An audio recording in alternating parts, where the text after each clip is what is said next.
Hi, everyone. Well, this war is unfolding rapidly. There's a lot to talk about. But in essence, it's all about Iran. Um, so when I say all about Iran, it's Iran and their proxies. Hamas in the Gaza, Hezbollah in Lebanon, Iraq with Hezbollah, whoever, the Houthis in Yemen, Palestinian Authority and PLO in Judea, Samaria, and so on. But they're all under the umbrella of Iran proxies. And by the way, Israel is a proxy for America. What's a proxy when it comes to war with nations? Somebody else is doing your dirty work. So Iran is having everyone else do their dirty work. And not that America is having Israel do the dirty work, but Israel is doing the dirty work. And America is helping, but uh, not boots on the ground. Not yet, anyway. Okay, so um, what's Iran's end game? Let's start with that. Their end game is to annihilate all the Jews globally, and then the Christians, and so on. Secondly, they want to take the land that God gave to the Jews a few thousand years ago. So, how is Iran to accomplish this? Well, they've been kind of brilliant in a way. One is to establish a route, and before I put that map on, hold on.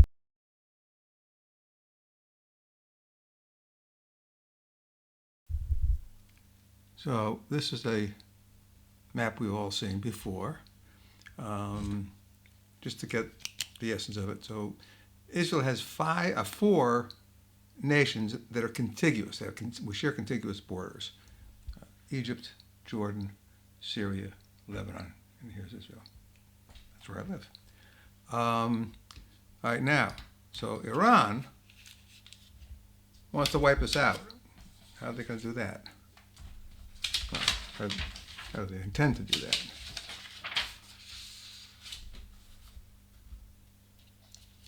Okay, so their strategy has been to set up a route from Iran with all of their munitions and their machines and their people and their training and so on to go, again, they want to get to Israel, to go through Iraq, through Syria with all these arms and missiles and so on, through Syria to Lebanon. That's the route, west to east, from Iran, through Iraq, through Syria, to Lebanon, so they can be on our border and try to knock the hell out of us. That has been their strategy. Now, sorry. Why should these nations,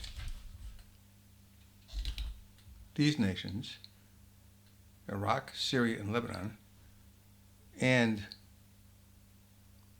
Hamas in Gaza, by the way, why should they let their neighbor Iran engage in this kind of illegal weapons smuggling and so on?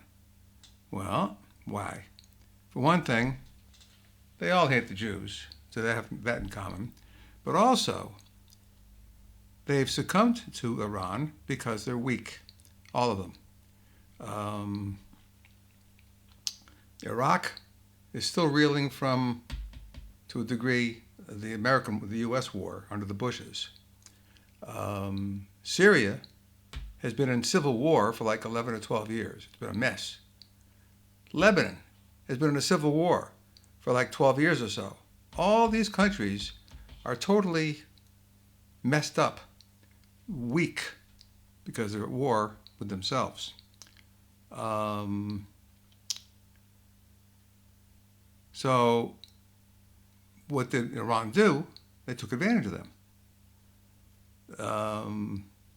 And I'll come back to that in just a moment. Another thing that Iran did, starting about 40 years ago, was to, if you will, invade the. Hold on a second.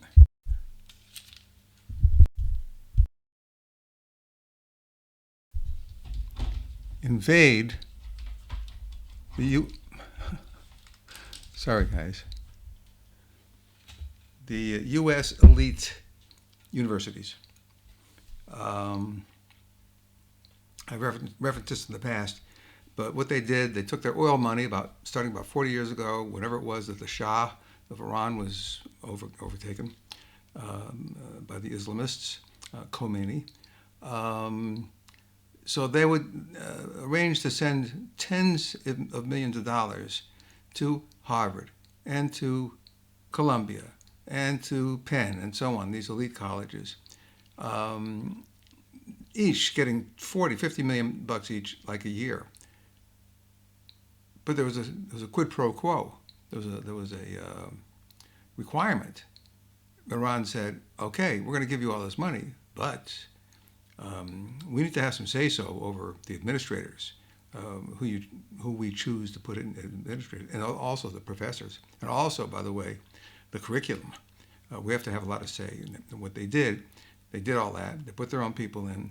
Their own curriculum was basically Jew hate, in a soft way, so to speak. So that's the other thing that they did. Besides militarily setting things up here, they also did this to get into the universities. Okay, so next.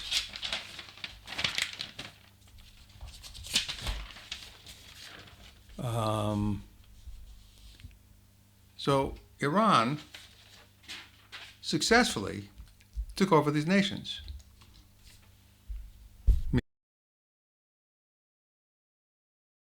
Because they had all the money and the infrastructure, and these guys had no money and no infrastructure, Iran came in.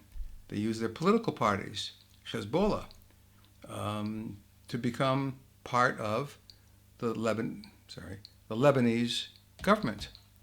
And they controlled Lebanon, and hence all these weapons come through. Variations of that in Syria and Iraq. So Iran's dream came true, but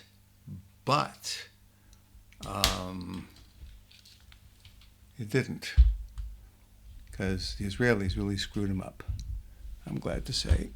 I need a cameraman is what I need, or a camera woman.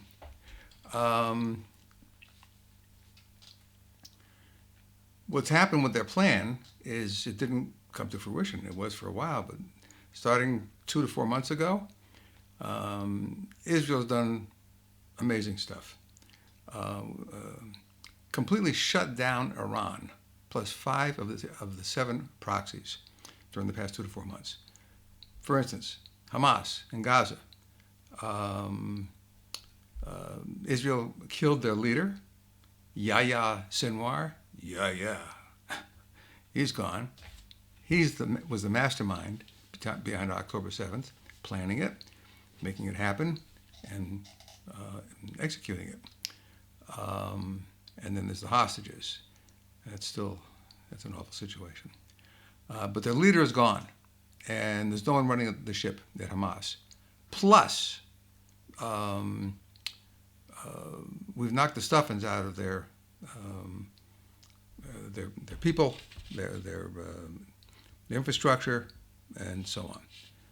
So, because Hamas is no longer a threat to speak of, Iran has said, we're out of here.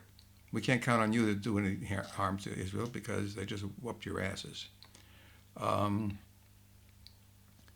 So Gaza is of no value to Iran. They pulled out. Now let's look at Hezbollah. So Hezbollah,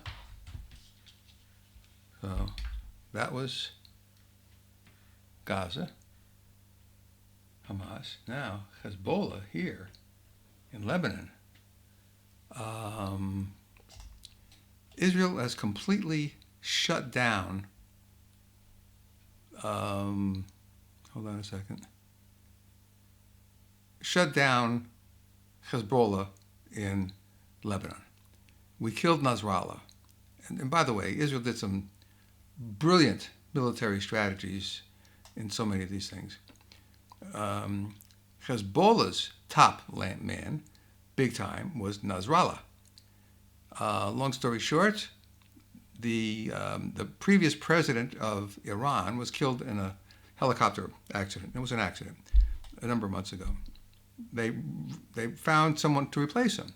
So this replacement of president for Iran, they had an inauguration. So Mr. Nasrallah was invited to the inauguration to come in from Lebanon, which he controls it for Iran, and he comes. And whenever he comes to Iran, he stays in a special guest house. And Israel was aware of this. So the way I understand it, they had placed a bomb either under his bed, I don't know, or in his room months prior, waiting for the opportunity to knock him off. And we knocked him off. Brilliant. So here too, Hezbollah, no commander. Israel's taken out a lot of Hezbollah's leadership. One of the ways is by way of the beepers. So the beepers, this is going to go down in the annals of military history for a long time. Hezbollah caught wind that Israel had access technologically to their to Hezbollah's cell phones.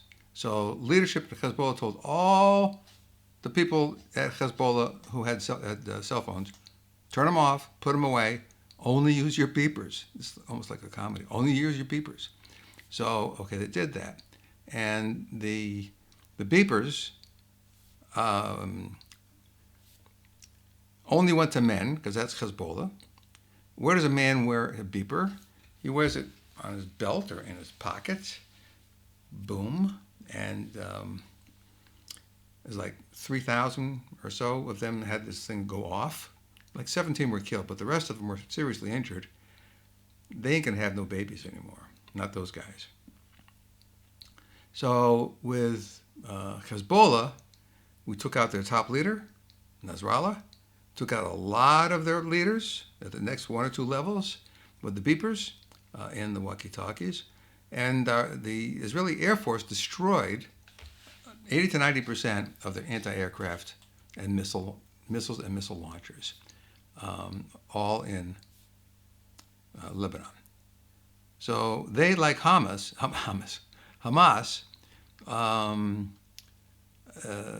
they are a small remnant of what they were because we've taken away so much of their capacity.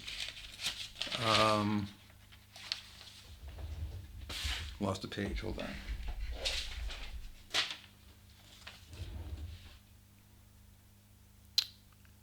Okay, that one's done.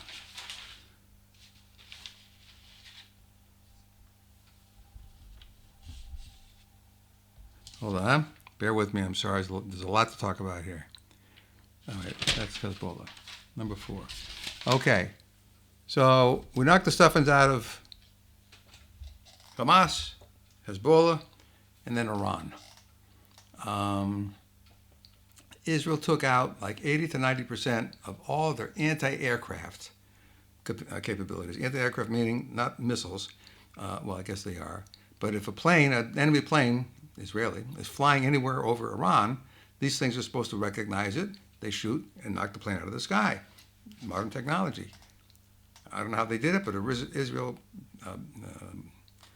blocked all that, and we knocked out 80 to 90% of all the anti-aircraft and the missiles and the missile launchers. So now Iran is weakened, and they're vulnerable.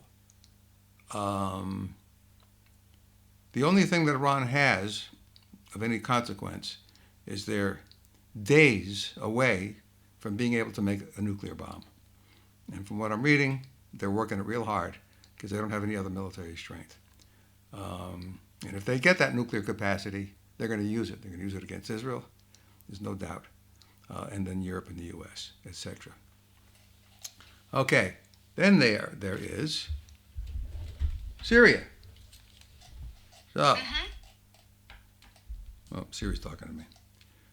I didn't say Syria, I said Syria. Okay, so, hold on. Hamas, weak. Hezbollah, weak. Iran, weak. Talk about Syria. Right here.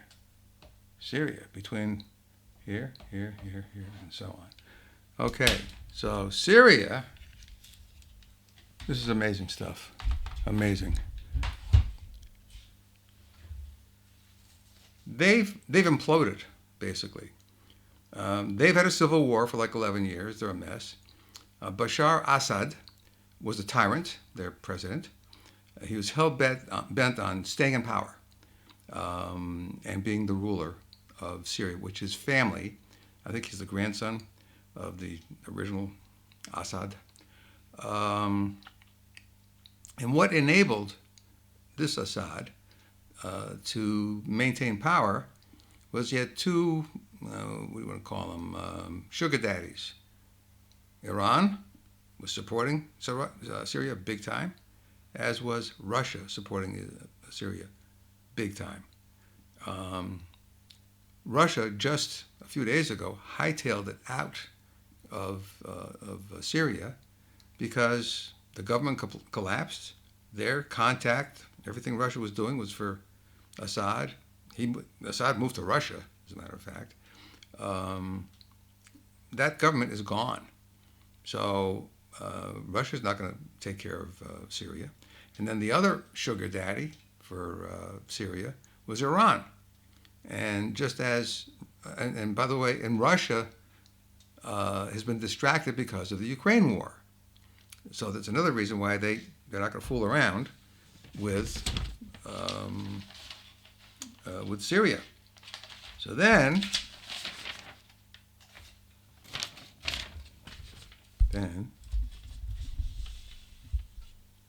so the Syrian government totally fell apart.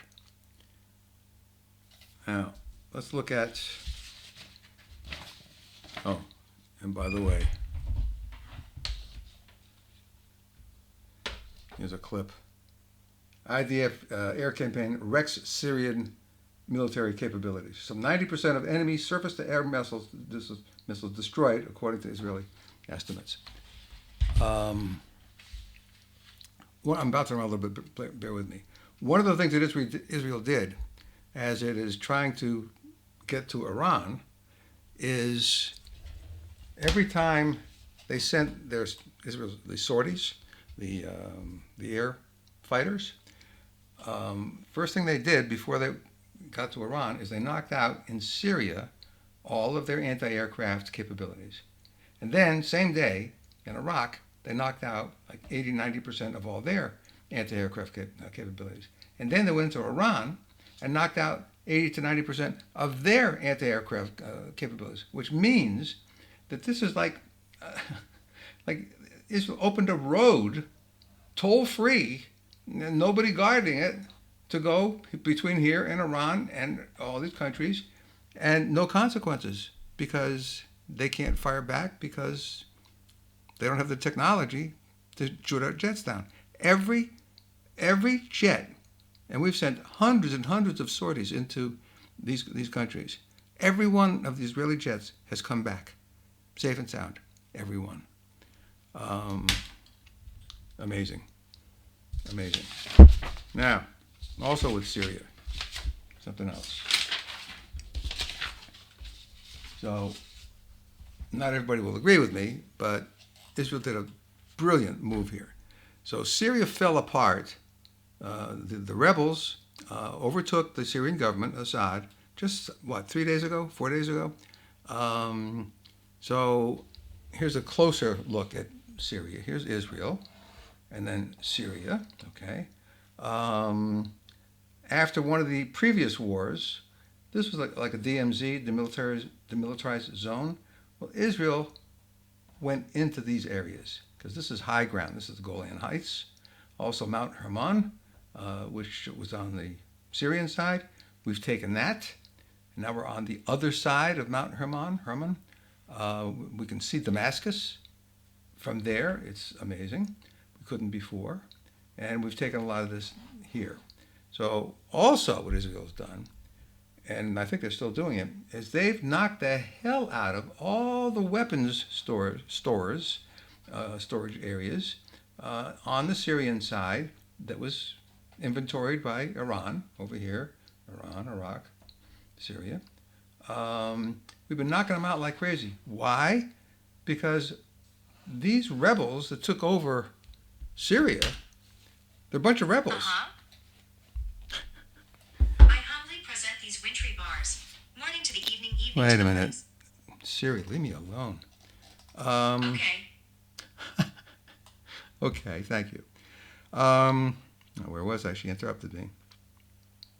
So Israel is concerned that all these weapons, I mean big time weapons, that Iran supplied Syria, but now Syria is out, well, who's going to take those weapons?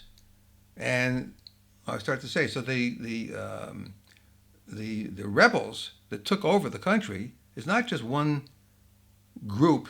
It's this HTS.